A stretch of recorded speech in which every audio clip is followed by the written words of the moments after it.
Hessen, was die Stunde der Hessen gilt. Die wollen uns das Feld der die Ohren zieht, doch wir verfeigen die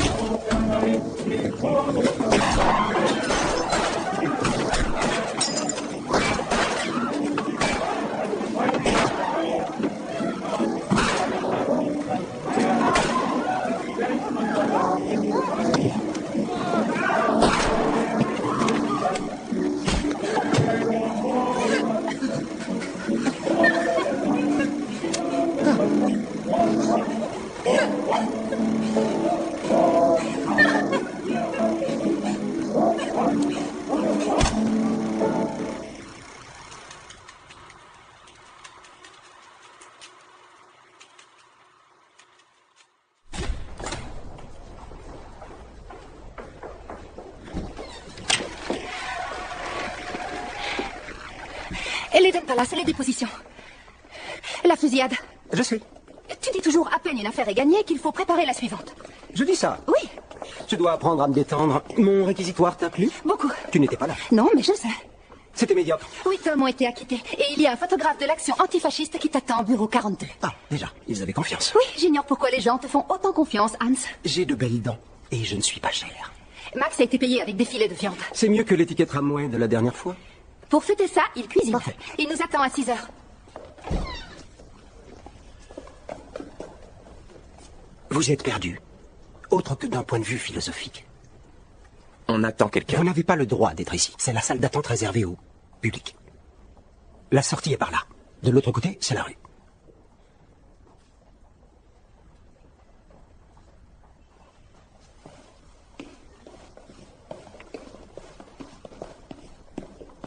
Ne sois pas en retard. Que la victoire est douce, que la victoire est douce. Rodolphe, je ne t'avais pas vu. J'espère bien. Tu m'attendais? Ouais. Qu'as-tu à me dire? Je t'invite à boire un verre. Oui, mais je vais boire le champagne avec mes amis. Le champagne? Je te croyais fauché. C'est vrai? C'est au sujet de l'Eden Palace. C'est bien ta prochaine affaire. Alors vite fait. Prends tes clients aujourd'hui. Demain, ces garçons agresseront à nouveau des fascistes et tu devras bientôt défendre l'un d'entre eux pour le meurtre d'une chemise brune. En légitime Ou défense. bien tu attaqueras une chemise brune en leur nom. C'est aussi ton métier. N'est-ce pas fastidieux? C'est important. C'est sans fin. Quand on voit toutes ces armées privées à Berlin, 23 assassinats politiques l'an dernier, 65 cette année, c'est ça? Combien l'an prochain? 100? 150? Ou suis-je trop optimiste? Rudolf, je dois y aller. Ce procès de l'Eden Palace, tu veux épingler quelques chemises brunes, mais quoi d'autre? Tu ne trouverais pas amusant d'interroger l'homme qui donne des ordres? Goebbels à la barre? Non. Hitler. Garçon, la même chose. Appelle Hitler à témoigner. Et ton procès prendra une toute autre ampleur. Ces hommes de main ne comptent pas. Imagine le Führer à la barre, et toi l'interrogeant sur la violence des chemises brunes. Ce serait le plus grand spectacle de Berlin. Ces soldats au banc des accusés, ces nouveaux amis, les riches financiers, dans la tribune. Les deux camps croient tenir Hitler. Si tu les réunis dans la même pièce pour la première fois, ils se dévisageront comme des imbéciles et se demanderont comment ils peuvent appartenir au même parti. Et à qui Hitler serrera la main à la fin du procès? Pas aux deux camps, c'est impossible. Tu le forces à choisir entre les gros bras et les poches pleines. Et tu lui lies les mains. Il était en procès il y a 6 mois, il s'en est bien tiré. À Leipzig, pas à Berlin. C'était amical. Il a dit ce qu'il voulait. Je sais, mais à Leipzig, il a juré sous serment que son parti avait tourné le dos à la violence, qu'il voulait que ces hommes soient du bon côté de la barrière. Ça aurait dû être le début de l'enquête, pas la fin. La violence nazie a-t-elle cessé depuis? Ce n'est pas l'essentiel. Bien sûr que si. Écoute, et si j'arrivais à prouver qu'en désavouant la violence, il s'est parjuré? Je pourrais lui faire admettre qu'il a menti sous serment et qu'il continue. Dis-moi, qu'est-ce qu'il attend? La prison peut-être, l'exclusion politique certainement. Ou l'expulsion vers l'Autriche. Est-il au moins citoyen allemand? Imagine, le parjure expulsé d'Allemagne. C'est maintenant ou jamais. L'an dernier, j'ai demandé à cette fille ce qu'elle pensait d'Hitler. Sais-tu ce qu'elle a dit? Qui? Je dois vraiment y aller.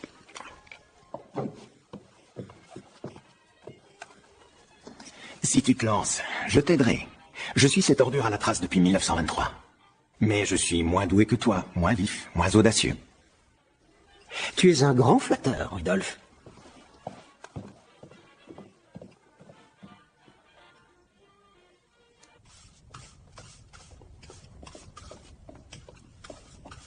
Stéphane? Votre bail. Mon collègue s'est occupé de tout. Vous avez un communiste à remercier. Heil, Margot et Max.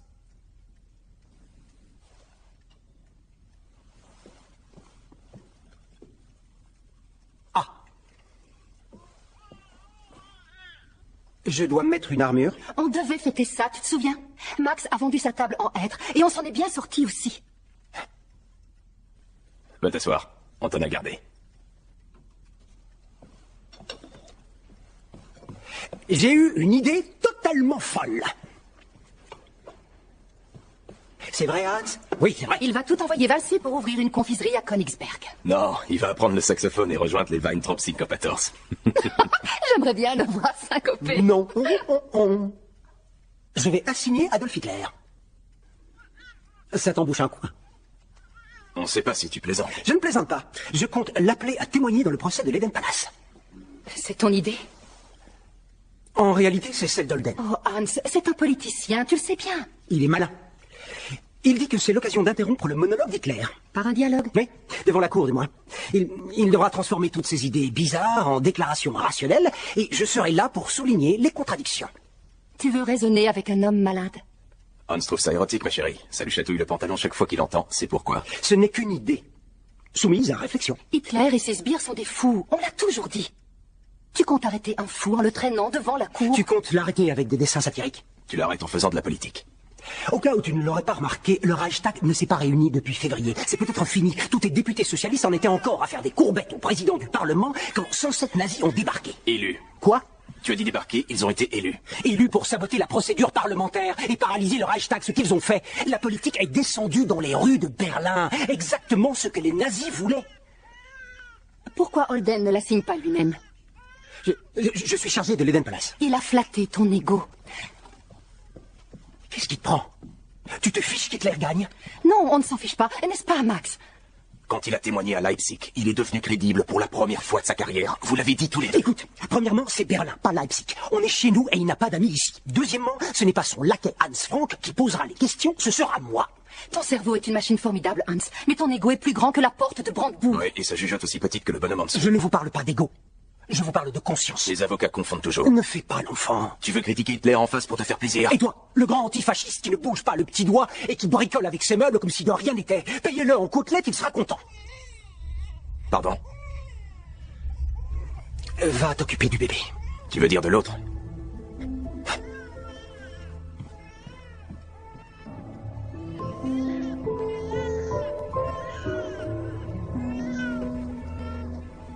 C'est ton plus vieil ami, Hans. Il a peur pour toi parce que tu prends tellement de risques.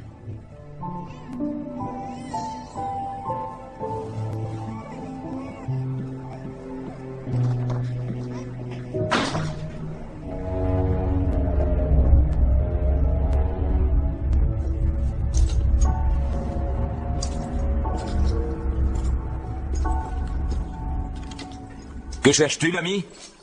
Là. Erliton. Pardonnez-moi, je ne vous avais pas reconnu. C'était là? En effet. Je peux? Je vous en prie. Ils ont ouvert le feu sur tout ce qui bougeait. Et tout le monde bougeait.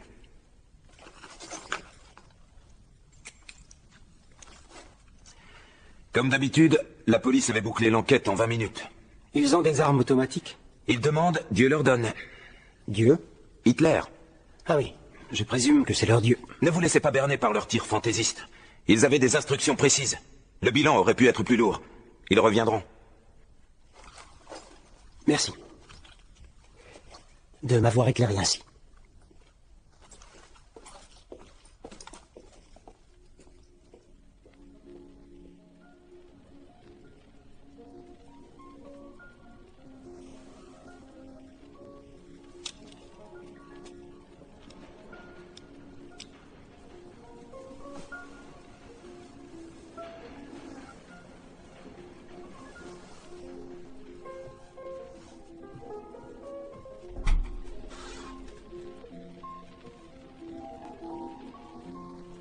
J'adore Liszt. Ce passage. Je porte en mon cœur une tristesse profonde, qui doit de temps à autre s'exprimer par des sons. C'est ce qu'il a dit.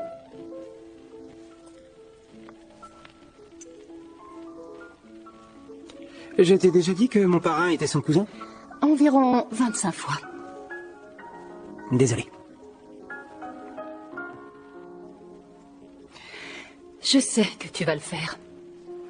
Tu es avocat et tu adores les solutions élégantes. J'ai cru que tu allais encore me traiter de vaniteux. Et tu es imprudent. Il faudra vraiment que j'apprenne.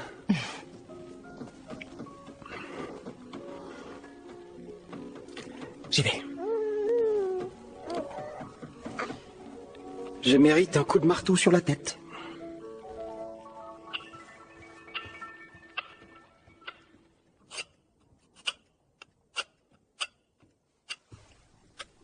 Je pense que j'ai joué l'idiot irréfléchi hier soir. C'est un rôle que tu répètes depuis pas mal de temps. Je doute qu'un juge autorise une assignation. Dans le cas contraire, Margot t'aidera. Tu le sais. Je t'aiderai aussi si je peux. Je te taillerai des béquilles. Je vous regarde, toi et Margot, et je me dis que l'Allemagne va s'en sortir. Dans 50 ans, tu fabriqueras encore des meubles. Des merveilles connues dans toute l'Europe. Dans le monde. Pourquoi pas? Et Margot illuminera ce monde. Vos enfants ne connaîtront que la paix et n'auront jamais entendu parler du fascisme. Et toi, Hans? Qu'est-ce que tu feras en 1980?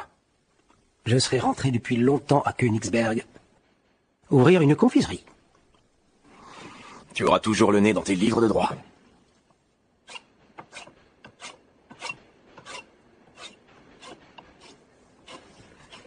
Oui, c'était une sacrée affaire. Asseyez-vous, Lytton, j'en ai pour 1 minute. Je dois te laisser. L'avocat dont je te parlais. Oui, ça, ce serait quelque chose. Ah, ne t'en fais pas, j'ai promis que ça n'arriverait jamais.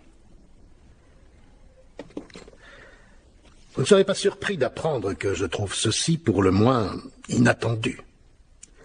Vous désirez convoquer le témoin suivant, blablabla, afin de fournir la preuve qu'il n'y a pas d'interdiction réelle des armes dans le parti nazi, etc., etc. Et que le parti du témoin a constitué des commandos pour traquer, attaquer et même tuer les opposants politiques, et que l'Sturm 33... C'est le groupe de chemises brunes auquel appartiennent les accusés. Pardon, votre honneur. Et que l'Sturm 33 est l'un de ces commandos. Vous souhaitez voir Herr Hitler dans mon tribunal? En effet, votre honneur. Rien de personnel. Vous savez ce que je pense de la justice et de la politique. C'est très facile de transformer un tribunal en colisée, surtout ces temps-ci. Je suis de votre avis. Bien, alors vous comprendrez ma réticence. Mais votre honneur... Et je ne crois pas que vous ayez suffisamment réfléchi. C'est purement de l'amateurisme. Mais votre honneur... Je suis d'autant plus réticent que vous êtes nerveux. Vous n'écoutez pas. Je suis désolé, Mais vous êtes maître dans l'art d'interrompre. C'est une requête futile, vous le verrez quand vous serez calmé. Je ne crois pas. L'organisation à laquelle appartiennent les accusés est dirigée par un homme dont l'attitude face à la violence politique est profondément ambiguë. Je pense que le règne de la loi serait renforcé si cet homme pouvait, sous serment, éliminer toute ambiguïté. Il l'a déjà fait à Leipzig. C'est rusé, Lytton. Vous voulez jouer la carte du parjure. C'est une accusation grave, notamment parce que vous remettez en question l'honneur d'un homme. Oui. Je pense qu'il a menti au tribunal de Leipzig. Votre honnêteté est admirable. Mais il vous faudra plus que du vent si vous voulez que cet homme comparaisse devant mon tribunal. Apportez-moi la preuve irréfutable qu'il a appelé à la violence ici, dans les rues de Berlin. Et je vous écouterai peut-être. Merci, votre honneur. Je vous donne 3 jours.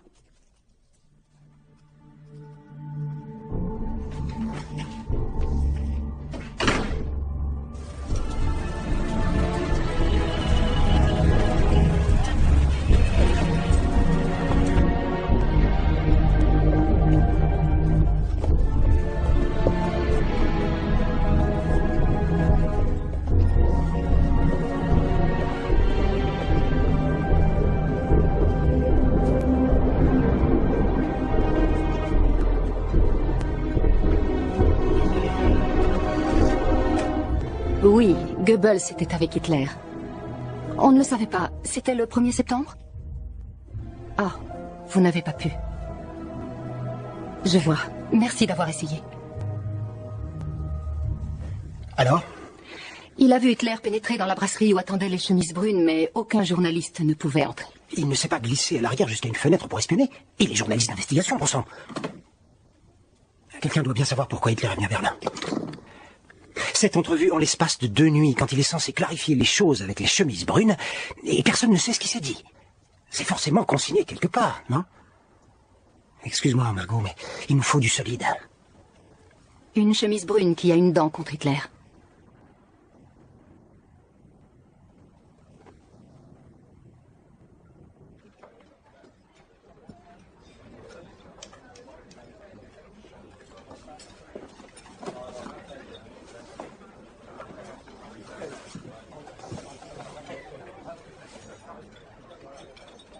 Je ne vous ai pas remis tout de suite. Peut-être l'absence de croix gammée. J'ai été un peu dur avec vous. N'aime pas voir des paramilitaires au tribunal, je suis un peu vieux jeu. Berlin, quelle ville. Un jour, un jeune homme se bat avec les fascistes. Le lendemain, il fait volte-face et le voilà qui brandit le marteau et la faucille. Personne ne sait vraiment pourquoi. S'est-il converti? Ou bien la soupe est-elle simplement meilleure? Ce n'est pas la soupe, n'est-ce pas? Ce qui veut dire qu'il trouve soudain un intérêt aux contradictions du capitalisme et au rôle dirigeant du prolétariat international. Ou bien alors qu'il écoute aux portes. Ça va. Personne n'en saura rien. Parfait. Vous voulez m'aider? C'est très bien. Vous allez me mettre en contact avec le capitaine Stennes. Je n'ai pas le droit de parler au capitaine Stennes. Il est... Je sais, il est lunatique. Il vous fait peur. Mais je sais que vous pouvez y arriver. Non, moi oui. Dites-lui qui je suis, il me connaît. Dites-lui que je souhaite parler affaires.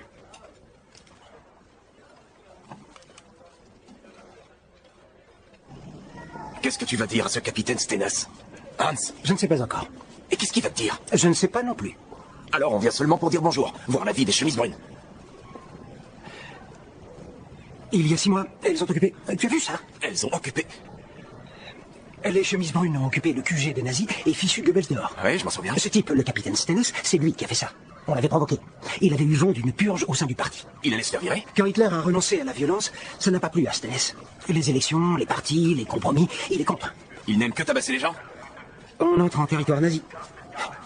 Hans! Hans!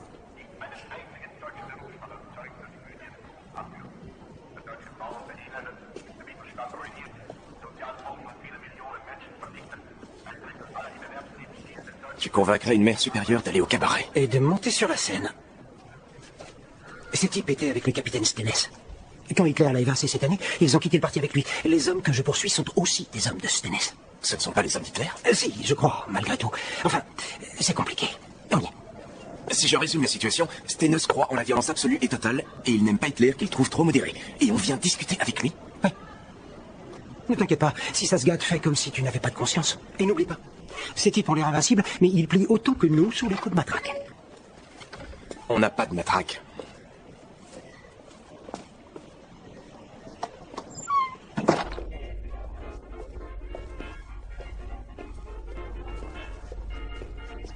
Ils ne ressemblent pas à des chevaliers germaniques. Non, mais les chevaliers germaniques non plus. Earl Lytton et son ami. Max. Dites à Lothar d'apporter une bouteille d'Armagnac. On vous a bien accueilli, je présume. On nous a arrêtés à un barrage. Ah, je déteste ces querelles de territoire. À Berlin. C'est regrettable, mais nécessaire. Vous serez de mon avis. Approchez, messieurs. Partagez nos péchés. Buvez nos breuvages. Qui rassasie ta bouche de bien. Ta jeunesse est renouvelée comme celle de l'aigle.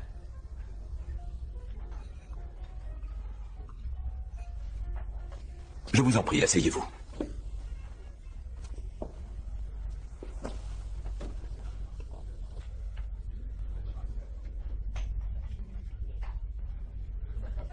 Alors, on dit qu'Hitler est venu il y a 6 mois? Il est venu ici, à Charlottenberg, à Neukölln.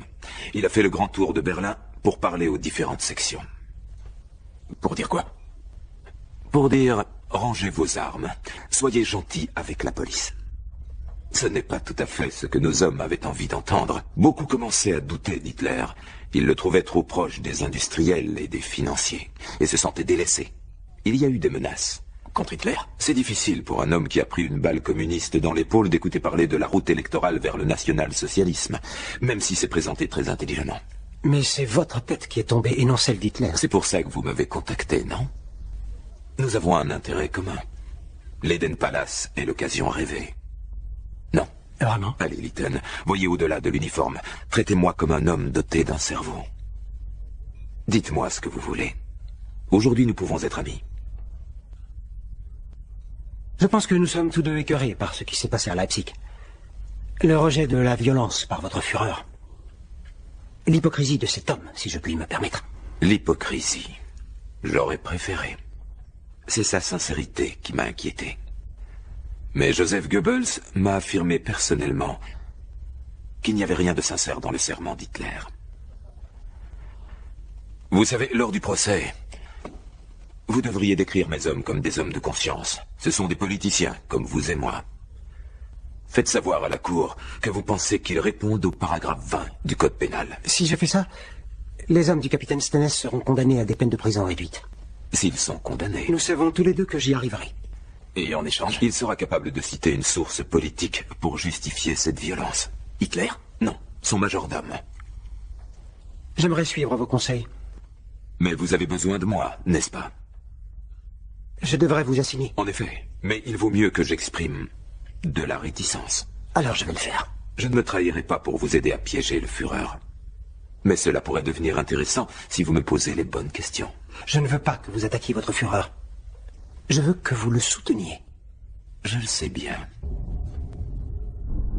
Il me semble que nous sommes d'accord. Vous voulez retrouver votre Adolf Hitler? Cela devrait être possible. Je vous rappelle que les accusés sont Stief et ses 3 collègues nazis, et non Herr Hitler. Il est votre témoin, non votre proie. Vous pouvez penser que c'est un homme mauvais ou un hypocrite, mais nous n'avons pas de loi contre l'hypocrisie. Ce qui m'intéresse, c'est le crime, pas la morale d'un homme. Ne vous emportez pas.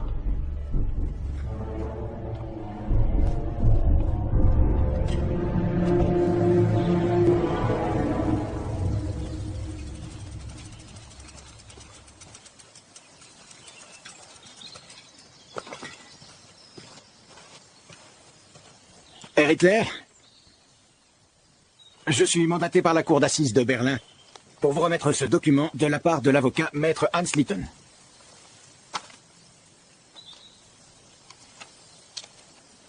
C'est une assignation à comparaître. Une non-présentation entraînerait... Nous sommes au courant. Allez-vous-en. J'ai besoin de votre signature.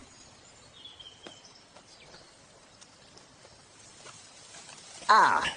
Le retour du grand explorateur. As-tu découvert une forêt enchantée? Non. Alors une cité mystérieuse où les hommes sont grands comme des arbres et tout le monde parle à l'envers? Non. Comment appelle-t-on un homme avec une barbe? Un barbu? Et ce barbu-là, tu le vois? Ce barbu est venu de Berlin pour nous enquiquiner et gâcher notre pique-nique. Il veut que je perde mon sang-froid, que je grille et tape des pieds. Ce serait idiot, pas vrai? Que doit-on dire à ce barbu?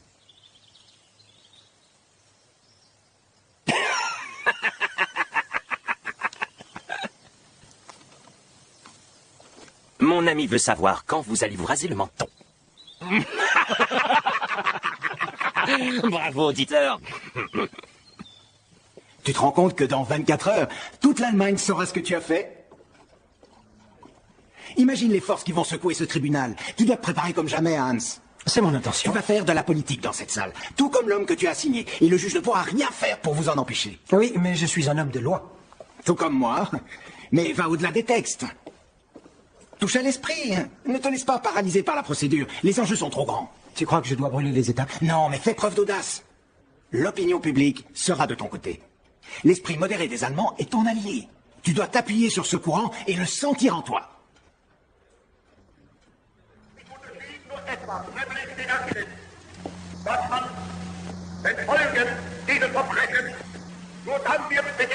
Tu connais le mot dépense? Et les mots rentrée d'argent? Dépense gagne haut la main. On avait dit pas de lui ici. Hans, tu ne m'écoutes pas. Les antifascistes n'ont pas d'argent. On ne fera pas comparaître cet homme si on ne paie pas nos dettes rapidement. Le barreau va tout simplement t'empêcher d'exercer. Je sais, je sais. Qu'est-ce que tu comptes faire? Ton père doit nous prêter de l'argent.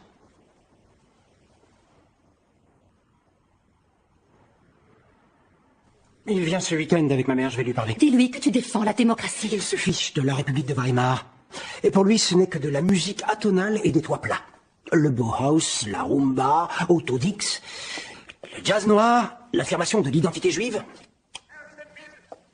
Rappelle-lui qu'il s'agit de vie et de liberté aussi. Je le ferai.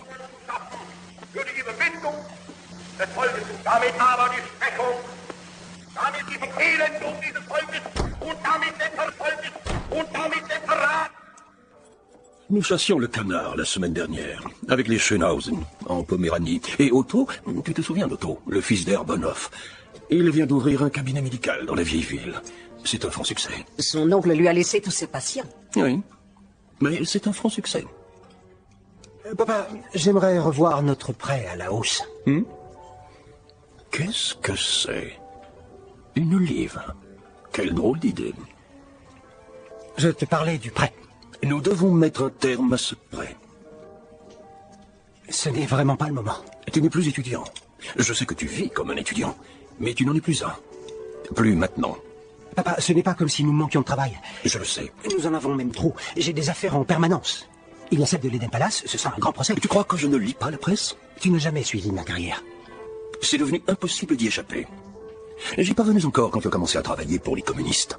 La Ligue des combattants du Front Rouge. C'est devenu un peu plus difficile quand tu as attaqué la police. Monsieur le recteur, votre fils à Berlin poursuit le chef de la police. Mais tu viens d'assigner Adolf Hitler. C'est compliqué à ignorer. Tu soutiens Hitler? Bien sûr que non. Cet homme est grossier. J'attends un mais. Mais 32 partis politiques, les chamailleries, les luttes intestines, les désaccords perpétuels. Tu veux dire la démocratie? Mais voilà, tu fais cela pour l'Allemagne. Quant à ton Hitler, la fonction le calmera. Et le peuple veut un homme fort. Ce « et » est très étrange. Hans. Le mais et le et. Le voilà devenu critique linguistique. J'ai du mal à savoir si tu es pour Hitler ou contre lui. Contre lui? Il n'est peut-être pas si mauvais. Les Allemands veulent de l'ordre et non la liberté. Oh, cet argument-là. Tu as chanté ton ode à la liberté. Mais n'oublie pas, elle ne réchauffe pas tes amis prolétaires l'hiver. Je constate avec joie que le verre est désormais dans le fruit et qu'il n'a pas attendu pour dîner. Tu es pitoyable. Tu passes tellement de temps à protéger les autres que tu ne te protèges pas toi-même. Nous t'avons offert ce qu'un juif a de plus précieux en Allemagne, qu'un baptême. Et qu'as-tu fait? Pisser dans l'eau. Hans, c'était des propos ignobles. En effet. Je parlais de ce que tu as dit. Et de ce qu'il a dit. Il a des soucis à Königsberg. Nous avons aussi nos nazis. Ils ont découvert le nom de son père à la synagogue. Ils se sentent menacés. Est-ce mal? Tu veux que je renonce? Je ne t'en crois pas capable.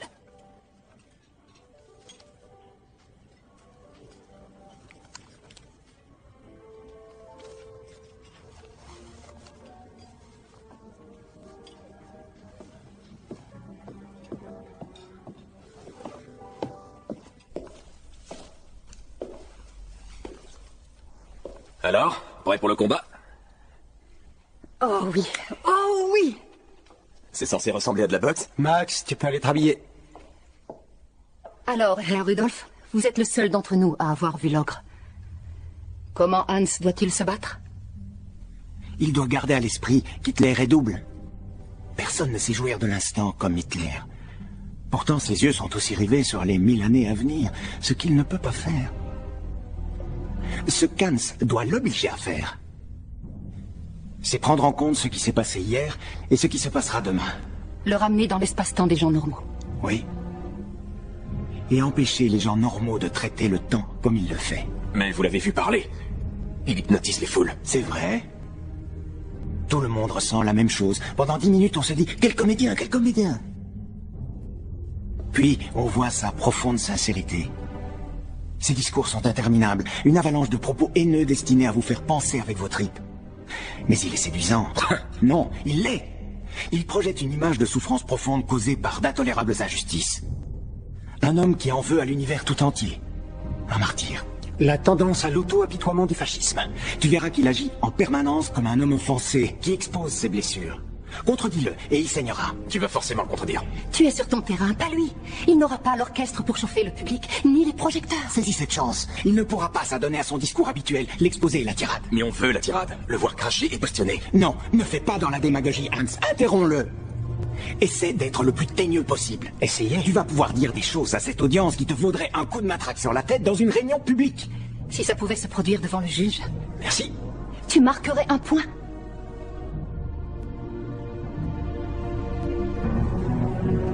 À notre valeureux ami Hans. Demain, nous le verrons piétiner le fascisme.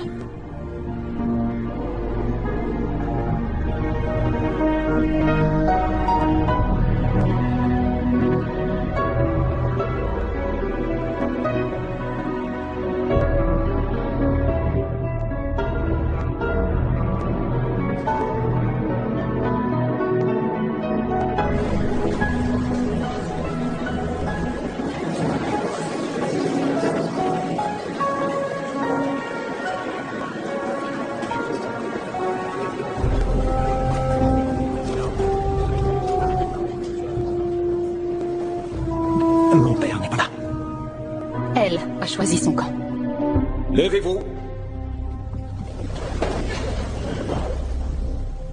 Faites entrer les accusés.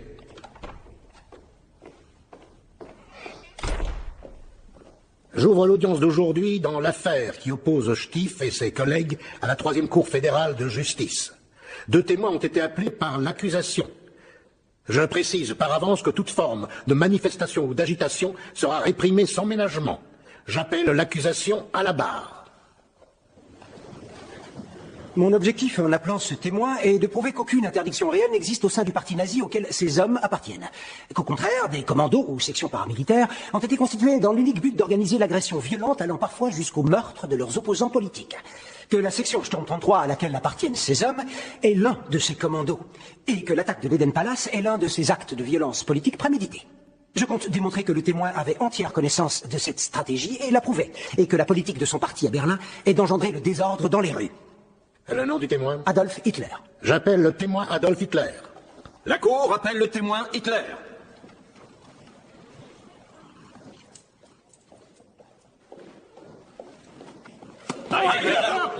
J'ai interdit cela. J'attendais au moins des prévenus qu'ils m'obéissent. Si cela se reproduit, vous serez condamné pour outrage à la cour. Asseyez-vous. Comme vous voulez. Déclinez votre nom, profession et adresse. Je m'appelle Adolf Hitler, j'habite à Munich et je suis écrivain de profession. Avez-vous un lien de parenté avec les accusés? Êtes-vous de la même famille? Non. Prenez garde à la façon dont vous répondez aux questions. Vous pourriez vous compromettre. Vous serez prié de prêter serment à la fin de votre témoignage. Herr Litten, le témoin est à vous.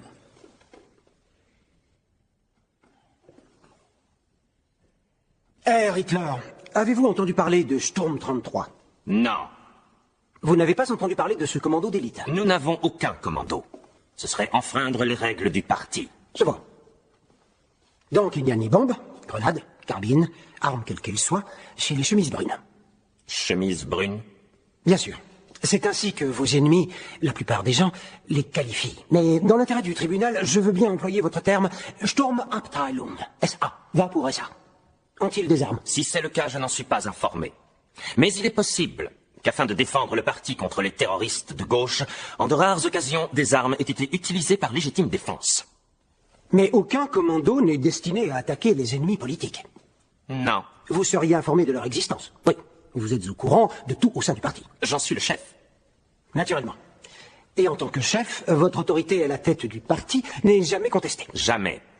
Et l'obéissance que vous exigez est absolue. Oui. Une obéissance absolue est exigée. Donc, pas de commando. Pourtant, dans cet article daté du 4 avril de cette année, vous faites explicitement allusion au commando d'un certain capitaine Stennes, le chef des SA à Berlin. Vous dites qu'il n'est parvenu à rien, hormis à former quelques misérables commandos. Dans cet article, j'ai également renié la violence. Et je me suis plaint que Stennes cherche à m'écarter de force du droit chemin. Tout à fait. Vous rejetez la violence politique, comme vous l'avez fait au procès de Leipzig il y a 6 mois. Mais simultanément, vous ridiculisez le capitaine Stennes, avec qui vous êtes brouillé pour le nombre pitoyable de commandos qu'il a constitués. Non seulement vous avez entendu parler de ces commandos, mais vous semblez en vouloir davantage, n'est-ce pas? Une astuce d'avocat. Pardonnez-moi. Une astuce classique. Les gens de son espèce font dans la ruse et la trahison. C'est une plainte dirigée contre moi, ou peut-être contre la profession. Mais ce n'est pas une réponse. Herr Hitler, répondez à la question. À Leipzig, j'ai fait le serment de ne pas enfreindre la loi. Ma présence devant ce tribunal est donc une perte de temps. Vous avez fait ce serment, mais ici vous le méprisez ouvertement, n'est-ce pas? Un instant, Monsieur le Président.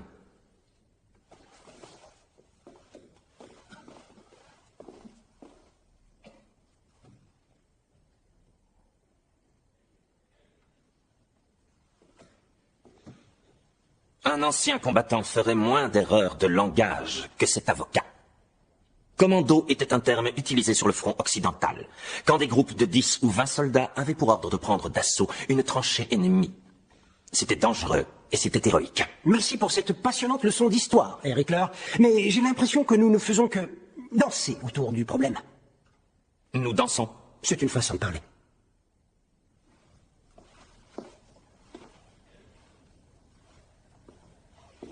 Les SA ont reçu l'ordre de ne se livrer à aucune agression physique sur les opposants. Dans des cas extrêmes, un individu isolé, membre des SA, s'il se retrouve poursuivi et qu'il craint pour sa vie, peut franchir la frontière entre défense et attaque. Presque toutes les nuits dans cette ville, des SA sont attaqués par des assassins rouges. Je vous prierai de ne pas employer ce terme. Il faut dire ce qu'il s'est passé et pourquoi du sang est versé. Quand nous avons marché sur Berlin en 1927, les gens nous lançaient des fleurs de leurs fenêtres pour nous saluer. Avec le pot encore au bout, j'imagine. Herr Hitler. Herr Hitler, permettez-moi cette question. Quel est l'objectif des SA?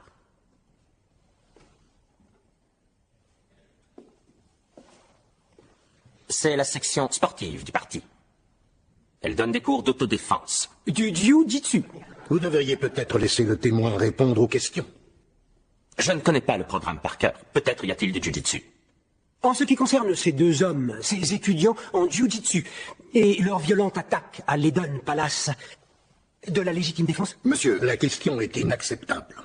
Je sais parfaitement que cette affaire fait l'objet de divagations par les Juifs, dans la presse.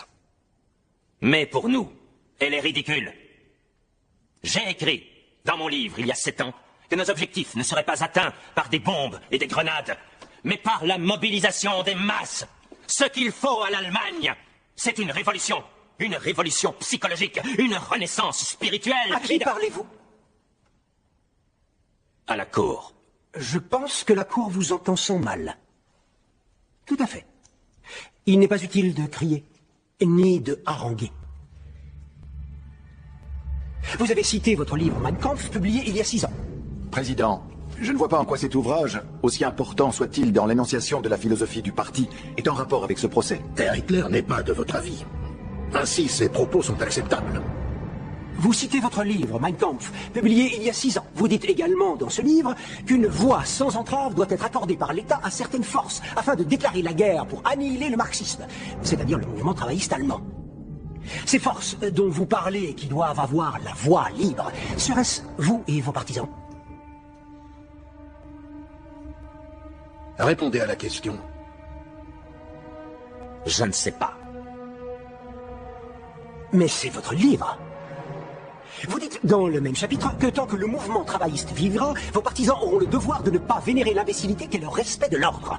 Vous appelez à une confrontation finale avec l'ennemi et à la guerre civile la plus sanglante qui, d'après vous, verrait naître un peuple de fer. Un peuple de fer et un peuple saint. C'est correct? Vous concluez ensuite magistralement qu'on ne manipule pas le destin d'une nation avec des gants d'enfant. Viennent ensuite tous les propos sur les vipères, la vermine et les rats, c'est-à-dire les gens, et vous terminez en disant que vous avez exprimé ce besoin de violence purificatrice jusqu'à en perdre votre voix. Nous connaissons cette voix. Monsieur le Président, je souligne que ce livre a été écrit 6 ans avant le serment de Leipzig. C'est exact, Herr Litton. Ce qui nous intéresse ici n'est pas un passé lointain. Alors, passons donc à quelque chose de plus contemporain. À Berlin, l'an dernier, le docteur Goebbels a déclaré « L'ennemi doit être broyé jusqu'à la moelle ». Ce n'est pas à prendre littéralement. C'est une métaphore? Cela veut dire « Nous anéantirons totalement notre ennemi ». Ou croyez-vous que nos SA sont censés aller dans les brasseries et broyer l'ennemi jusqu'à la moelle? Une fois de plus, c'est généralement moi qui pose les questions. Mais oui, c'est ce que nous pensons qui s'est produit à l'Eden Palace. Nous anéantirons notre ennemi en mobilisant les masses. Et si vous ne parvenez pas à mobiliser les masses? Je n'accepte pas cette éventualité. Mais le docteur Goebbels, oui. Dans le pamphlet nazi sosie, pages 18 et 19, il répond à la question précise de savoir ce qui se passerait si les nazis n'avaient pas la majorité du peuple allemand de leur côté. Nous serrerons les dents et nous nous préparerons, dit-il. Puis nous marcherons contre l'État et deviendrons de fait des révolutionnaires. Nous chasserons le Parlement jusqu'en enfer et façonnerons l'État par la force des poings allemands. Je vous le demande, Herr Hitler, tout cela est-il une métaphore également? Monsieur le Président, c'est au docteur Goebbels de répondre de ses écrits. Cette publication est absurde. Elle ne symbolise en rien le parti. Mais est-ce vrai que vous avez confié à Goebbels les opérations de Berlin en 1926? Je ne me souviens pas de la date. C'est écrit ici. Oui, en 1926, d'après votre document. Et ceci a été publié 1 an plus tard, en 1927. Aucun parti ne peut être jugé par les déclarations d'un seul de ses membres. Même d'un membre aussi éminent? Voulez-vous dire que vous ne maîtrisez pas non plus le docteur Goebbels? Bien sûr que si. C'est donc incroyable, n'est-ce pas? Non seulement que le docteur Goebbels ait échappé au châtiment pour avoir dévié du droit chemin, mais qu'il ne cesse d'être couronné de lauriers. Il est le chef de la propagande du parti, c'est bien cela. Ce pamphlet ne veut rien dire. C'est de l'histoire ancienne, et j'ai déjà dit qu'il n'était pas approuvé par le parti. Il l'a dit. Vraiment? Je pense qu'on peut donc affirmer que vous tenez un double discours. Le premier s'adresse à vos riches partisans, l'autre à vos combattants. En public, vous vous faites passer pour un homme de paix. En privé, vous humiliez vos capitaines qui ne sont pas assez violents à votre goût. Quand vos hommes répondent en poignardant quelques victimes de plus, vous chantez un hymne à la gloire des arts martiaux et de l'autodéfense. Quant à vos écrits, avec leur flot de haine et fiel et leur obsession pour l'anéantissement de l'ennemi, eh bien, tout cela n'est pas à prendre littéralement. Vous avez prêté serment à Leipzig et déclaré en substance qu'Hitler n'était pas Hitler. Aujourd'hui, je crois que nous voyons tous qu'il l'est très certainement. Très bien, je propose une brève suspension d'audience. Herr Litten, je présume que vous en avez terminé avec le témoin. J'appellerai tout à l'heure le capitaine Stennes, l'ancien chef des SA à Berlin, mais Herr Hitler devrait rester. Je n'en ai pas terminé avec lui. L'audience est suspendue.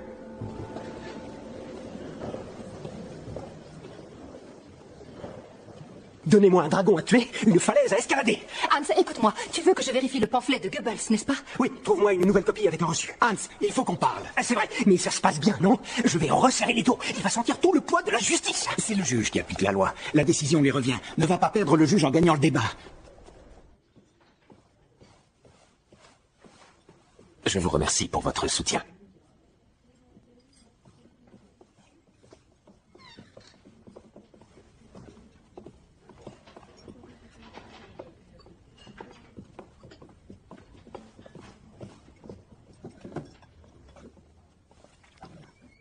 Il n'est absolument pas comme je l'imaginais.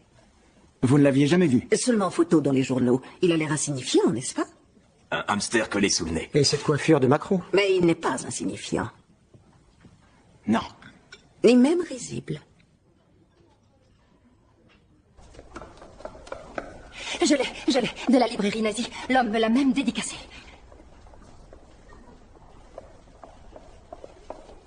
Salut, Lupin. Hans Litten, enchanté. Je peux vous parler en privé. Aidez-moi, vous voulez? Si c'est possible.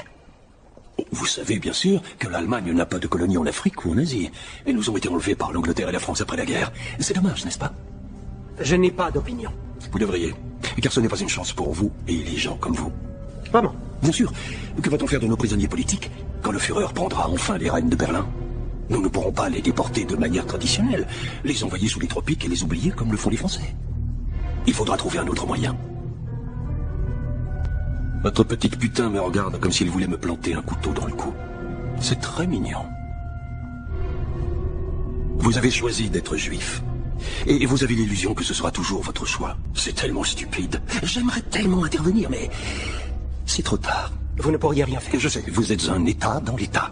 Alors je le répète, sale Lupin.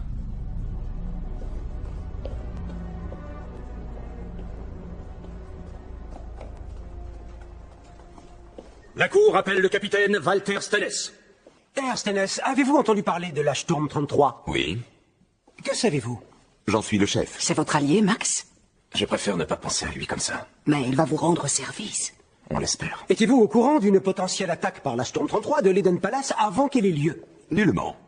Mais peut-on penser que la Sturm 33 a agi par préméditation? Pas nécessairement. Les Sturm sont avant tout des sections de défense. Bien qu'associés à des actes violents. Tout à fait. Ce point ne peut pas être négligé en affirmant, par exemple, que ces sections se consacrent exclusivement à l'enseignement du Jiu-Jitsu. Certainement pas. Ou que des centaines de milliers de chemises brunes se déguisent en militaires simplement pour jouer aux soldats. Nous ne jouons pas. Vous avez dit que les Sturm étaient avant tout des sections défensives. Herr Hitler a également parlé d'autodéfense. Cela veut-il dire que ces groupes ne passent jamais à l'attaque? Une attaque est une forme de défense, non? Est-ce habituel que ce genre d'attaque soit organisé à votre insu? Ce n'est pas habituel, mais c'est possible. Et comment? Étant donné la réputation des SA en matière de discipline. J'ai signifié à la direction du parti à plusieurs reprises que la discipline de mes hommes avait été compromise par des messages contradictoires venus d'en haut. Vous voulez dire que vos hommes ne savent pas quel est leur rôle ou quels ordres suivre? Ayez l'obligeance de répondre à ma question. L'an dernier, la position d'Adolf Hitler était parfaitement claire. Mais il y a 6 mois, à Leipzig, il a semblé désavouer les SA. D'où une confusion. Cela me semble très clair. Herr Hitler a changé d'avis. Il craignait simplement que vous ne le détourniez du droit chemin de la légalité. N'est-ce pas la vérité? Je ne peux pas vous dire ce qu'il avait en tête. Je ne vous le demande pas. Mais le 19 janvier de cette année, au congrès des chefs de section SA, ici à Berlin, le docteur Goebbels est venu me trouver et a ridiculisé le serment d'Hitler à Leipzig. J'exige le silence. Je vous rappelle que vous avez le droit d'appeler le docteur Goebbels à venir témoigner devant ce tribunal, mais pas de faire perdre son temps à la cour en spéculant sur son état d'esprit. Le docteur Goebbels vous a ordonné d'ignorer le serment d'Hitler? De continuer de l'ignorer, oui. Je vous rappelle que vous témoignez sous serment. Je prends mes serments au sérieux. Mais je peux comprendre que notre chef soit plus élastique dans un tribunal. Nous versons dans la pure spéculation. Maître Lytton, vous êtes en train de trébucher. Ne tombez pas. Vous parliez il y a un instant de confusion lors du serment d'Hitler à Leipzig. Pas en ce qui me concerne. Mais parmi vos troupes. Oui, jusqu'à ce que je leur fournisse une explication. Nous n'avons pas le droit de mentionner les instructions du docteur Goebbels. Alors je vous demande si Hitler lui-même vous a expliqué la signification de son serment. Il n'en a pas eu besoin. J'ai compris ce qu'il signifiait. Nous lui faisons confiance. Heil Hitler! Heil Hitler! Heil Hitler! Silence! Silence! Nous suspendons l'audience pour le déjeuner. Maître Lytton, je souhaite vous entretenir en privé. Il flanche, le juge. Il ne veut pas voir la dague à la main quand les partisans d'Hitler découvriront son cadavre. Mais le public n'en rate pas une miette. Je vous avais prévenu de ne pas faire de ce procès celui d'Adolf Hitler. Le témoignage du capitaine Stennes est d'une pertinence capitale pour l'affaire. C'est encore moi le juge. Oui, votre honneur. Cela ne se reproduira plus, voilà ce que vous vouliez dire. C'est d'une pertinence capitale pour l'affaire. C'est encore moi le juge. Oui, votre honneur. Cela ne se reproduira plus, voilà ce que vous vouliez dire aux Allemands. Ce n'était pas un interrogatoire pertinent. Vous affûtiez vos couteaux, c'est tout ce que j'ai vu. Arrêtez de faire de la politique et concentrez-vous sur le droit.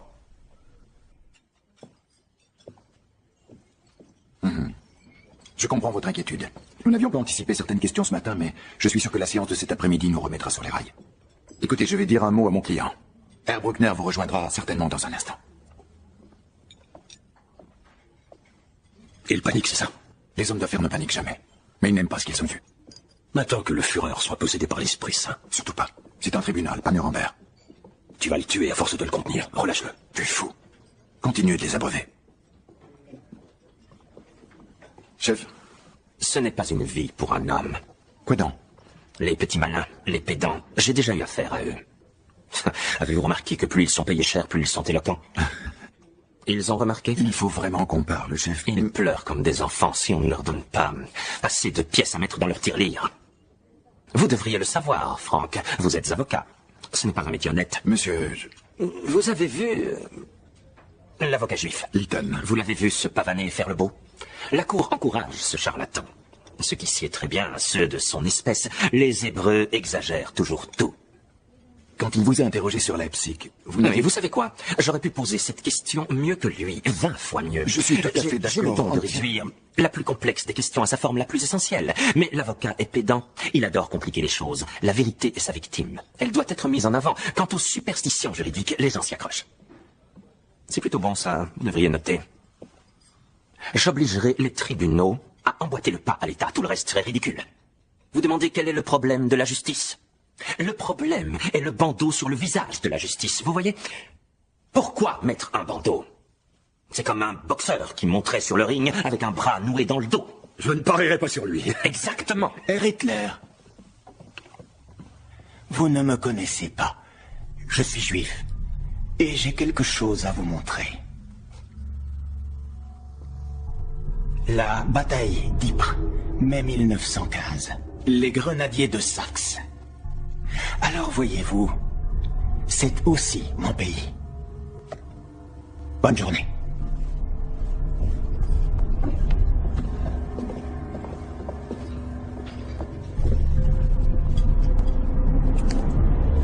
Bonne journée. À toi aussi, espèce de rat d'égout pestiféré.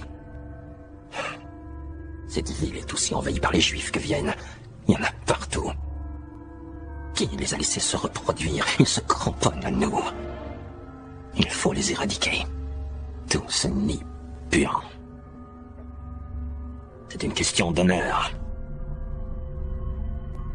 Imaginez-vous les hommes accomplir la tâche suprême avec l'esprit atrophié exigé par cette cour? Non, c'est impossible, ils ne peuvent pas, ils n'arriveront à rien. Cet avocat, à la langue bien pendue, blablabla, blablabla, je vais prendre un couteau et la couper nette.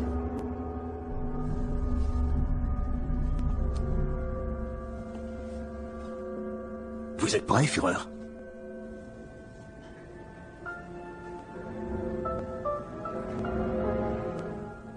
On l'a perdu, n'est-ce pas? Le juge.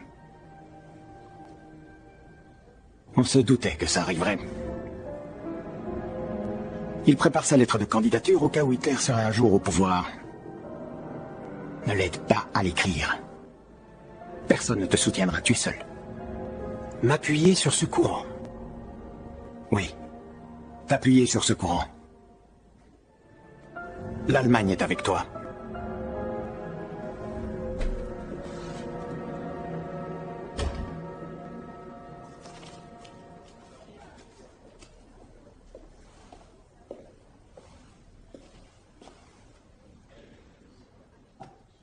J'ai désormais un deuxième exemplaire du pamphlet de Goebbels louant la force des poings allemands. La Cour s'en souviendra, Herr Hitler a nié qu'il s'agissait d'une publication nazie. Cet exemplaire, clairement estampillé du symbole du parti sur la couverture, a été acheté il y a moins d'1 heure à la librairie du parti située dans Endemannstrasse. Voici le reçu. Et bien sûr, il a été daté et dédicacé par un nazi n'ayant pas toute sa tête, je présume, à ma jolie et adorable assistante. Herr Hitler, vous n'avez pas apporté la preuve lors de l'audience de ce matin que ce texte du docteur Goebbels n'était pas appuyé par votre parti. Il ne l'est pas. Cela ne signifie rien qu'il soit publié par les éditions de notre parti. Des livres en tout genre sont publiés par notre éditeur. Comment pouvez-vous dire qu'il s'agit d'un appel à l'illégalité? Vous ne pouvez pas le prouver. Comment expliquez-vous que l'éditeur du parti soutienne un livre clairement en opposition avec ce que vous qualifiez de ligne politique? Quel est le rapport avec notre affaire? Je n'en vois aucun. J'aimerais seulement dire à la Cour... Je ne tolérerai aucune critique à l'égard de la Cour. Monsieur le Président, je dis simplement que les instructions sont souvent données aux membres du parti sous la forme de notifications et que Goebbels... C'est complètement grotesque. Un ordre est un ordre seulement quand c'est un ordre. On ne dirige pas une organisation avec des hochements de tête. Et des insinuations. C'est impossible. C'est une question d'honneur et je ne me laisserai pas insulter. Vous demandez quelle est notre attitude à l'égard de la Constitution. La Constitution décrit le théâtre de la guerre. Nous obéissons à ses règles. Elle ne décrit pas l'objectif. L'objectif est d'être dans la possibilité d'écrire notre propre Constitution. J'ai été clair à ce sujet devant le peuple allemand. Mais pas devant ce tribunal. Si, devant ce tribunal. Et celui éternel de l'histoire. Nous obéirons à la loi. Jusqu'à ce qu'il soit temps de réécrire cette loi. Alors des têtes tomberont, comme vous l'avez dit, à Leipzig. Qu'est-ce que ça veut dire? Ma position est très claire. Vous préférez qu'un policier avec un mandat plutôt que le peuple terrorise vos opposants. C'est tout ce que vous avez dit. Je vous briserai personnellement. Vous n'aurez jamais cette chance. Silence, Herr Litton. Approchez. Où voulez-vous en venir? Je ne fais que le suivre. Ce n'est pas un interrogatoire sur les possibles agissements d'un homme, mais sur des propos qu'il a pu tenir. Nous verrons alors ce qu'il en est de l'affaire qui nous concerne. C'est une cour de justice, Litten. Nous ne disons pas la bonne aventure ici. S'il vous plaît, tenez-vous-en aux faits. Vous êtes naïf. Pardonnez-moi? Il vous a menacé. En aucune façon. Il a déclaré la guerre à la loi. Vous ne pouvez pas ignorer la violence de ses propos. Vous ne pouvez que faire semblant.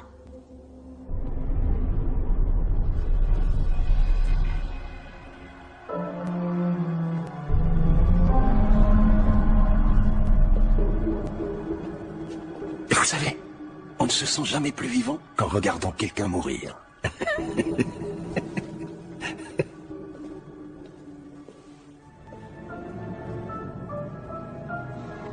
Voulez-vous dire que vous n'avez aucun rapport avec ces hommes violents ou d'autres comme eux? Il a déjà répondu à cela. Ils obéissent à vos ordres. Ils font ce que vous voulez. Hitler, vous n'avez pas à répondre. Je n'ai pas besoin de donner des ordres. Si je suis là, c'est parce qu'un ouragan m'y a poussé. Après les prochaines élections, nous n'aurons plus 107, mais 200 sièges au Reichstag. Voilà pourquoi on nous craint. Ce n'est pas un petit débordement dans mes rangs qui me fera tomber. Je suis mon seul maître. Ce sont les socialistes et les communistes qui détruisent l'Allemagne, pas moi. Je me bats pour le respect de la loi et de l'ordre. Et je ne plierai pas. Notre destin est de reconstruire l'État allemand. Et oui, la justice allemande. Nous le ferons selon nos principes. C'est l'objectif vers lequel me porte le peuple allemand. Nous pouvons débattre à longueur de journée et continuer de regarder la culture allemande s'étioler sans réagir. Ou bien nous pouvons concrétiser la force exceptionnelle qui a été libérée au sein de l'Allemagne. Silence! Silence! Silence! Monsieur le Président, il recommence son discours.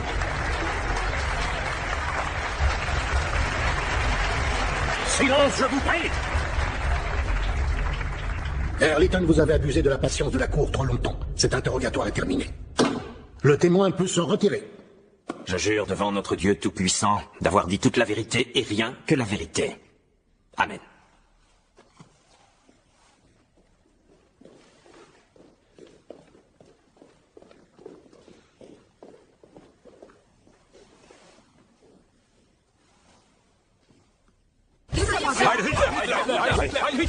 Si vous voulez bien reculer, mon client va faire une déclaration.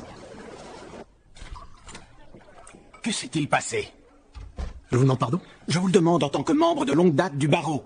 Ce qui s'est passé, c'est que votre poulain s'est emballé. C'est plus fort que lui, tant d'esprit et si peu de sagesse. Vous avez échoué. Bon Dieu, Holden, vous devenez aussi sentimental que lui. Vous croyez qu'on vit tous dans une pâture d'Holbein? Sortez du tableau un instant et regardez Hitler. La guerre résonne dans sa voix. Oui, j'entendais presque les rouages s'entrechoquer dans sa tête quand il parlait. Malheureusement, on ne neutralise pas un homme comme Hitler de cette façon. On ne le piétine pas.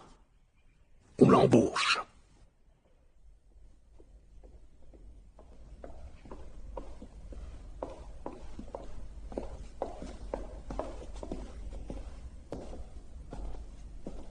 Je suis fière de toi, mon fils adoré. Tu as fait ce que tu pouvais. L'Allemagne vaut mieux que ses juges. Tu l'as mis à nu. Tu dois être prudent. Certains ne seront pas contents. Je crois que certains n'ont pas envie d'être sauvés.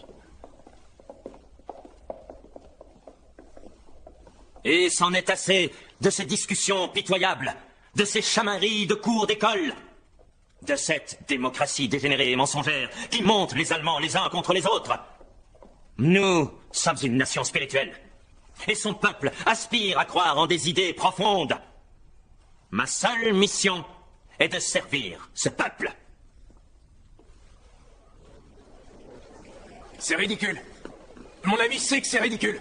Hans, dis-leur. Cet homme dit que nous manquons de foi, que nous épuisons nos forces par nos disputes et nos querelles. La foi, j'en ai à revendre. J'ai foi en les disputes et les querelles. C'est cela qui forge la société. Je crois aussi en une justice qui pose les règles de ces querelles, sans que personne, absolument personne, ne puisse y échapper. Par la loi, un homme fort s'impose délibérément des restrictions, contraint par une arme qu'il place entre les mains de son frère plus faible. C'est ce qu'on appelle la civilisation. L'homme qui vient de partir ne conçoit pas la loi comme un instrument pour protéger son frère, mais comme une arme pour détruire son ennemi. Il veut que vous viviez sans loi, et par conséquent, que vous viviez sans idées. Vos seules pensées feront de vous des criminels.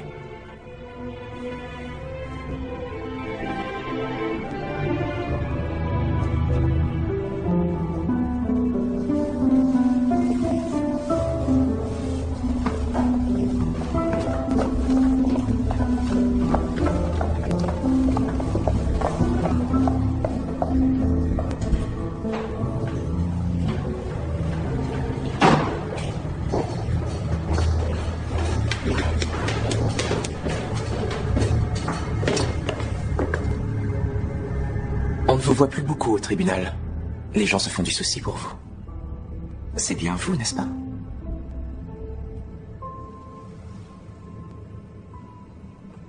Je me demande si ce serait facile de transformer ce chapeau en kippa. Laissez-moi tranquille. Hop, hop, hop.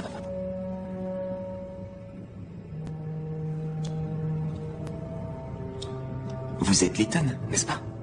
Vous n'avez jamais dit oui. Est-ce que c'est parce que... Parce que vous nous avez chassés du tribunal. Vous devez nous croire tout petits. Oui. Et on est un peu plus grand que ça. Vous voulez participer?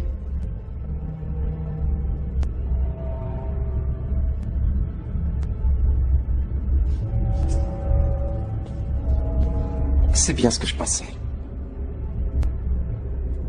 Combien de temps vous croyez avoir, Lytton?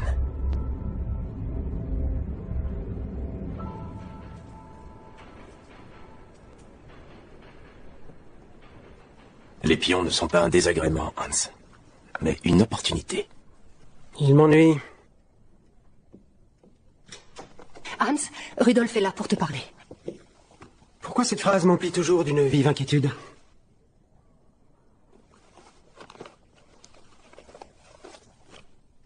C'est quoi?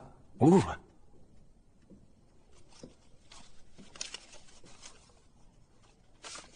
Paris?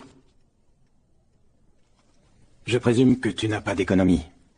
Tu trouveras l'adresse d'un foyer à Belleville, tenu par un socialiste. Il nous a déjà aidés. Tu peux y rester le temps de trouver tes marques. Ce n'est pas grand-chose, mais tu as l'habitude. Merci, Rudolf. Vraiment, merci. Ce n'est rien. Non, non, c'est énorme. Mais je ne peux pas. Donne-moi une seule raison pour rester en Allemagne. Je ne peux pas quitter ma mère. Ta mère est au courant. Alors tu le savais. Toi aussi? Vous avez tous comploté. Derrière mon dos. Vous me chassez. Mais non. C'est trop dangereux pour toi de rester ici. Ils vont venir te chercher. Tu dois partir. Tu dois partir sans nous. Je n'aurais pas dû te parler de l'escalier. Si ce n'était que ça. Ton nom est dans les journaux nazis, tous les jours. C'est devenu un juron. Quitte l'Allemagne. Fais profil bas. Au moins le temps qu'il se calme.